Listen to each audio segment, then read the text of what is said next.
নমস্কার, আমি তমাল। আজকে পাঠ করছি কবি সুকান্ত ভট্টাচার্যের লেখা 18 বছর বয়স কবিতাটি।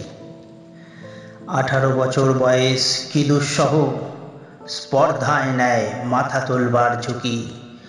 18 বছর বয়স অহরহ বিরাট দুঃসাহসেরা দেয় যে উকি।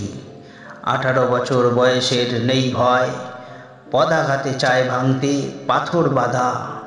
এ বয়সে কেউ মাথা নোয়াবার নয়, 18 বছর বয়স জানে না কাদা।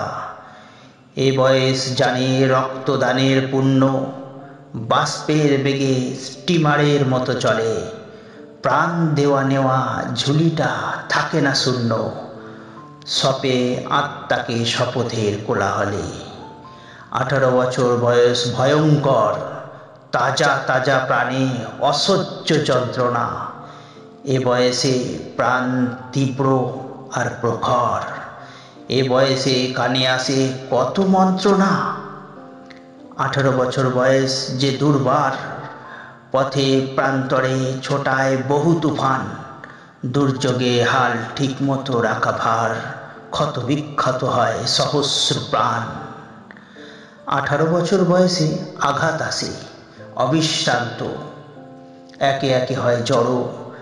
এ বয়স কালো লক্ষ দীর্ঘশ্বাসে, এ বয়স কাঁপে বেদনায় থর থর।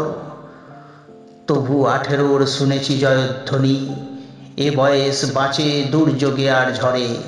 বিপদের মুখে এ বয়স অগ্রণী, এ বয়স তবু নতুন কিছু তো করে। এ বয়স যেন ভীরু কাপুরুষ নয়, পথ চলতে এ বয়স যায় না থেমে। এ বয়সে তাই নেই কোনো সংশয়, এ দেশের বুকে 18 আসুক নেমে। নমস্কার।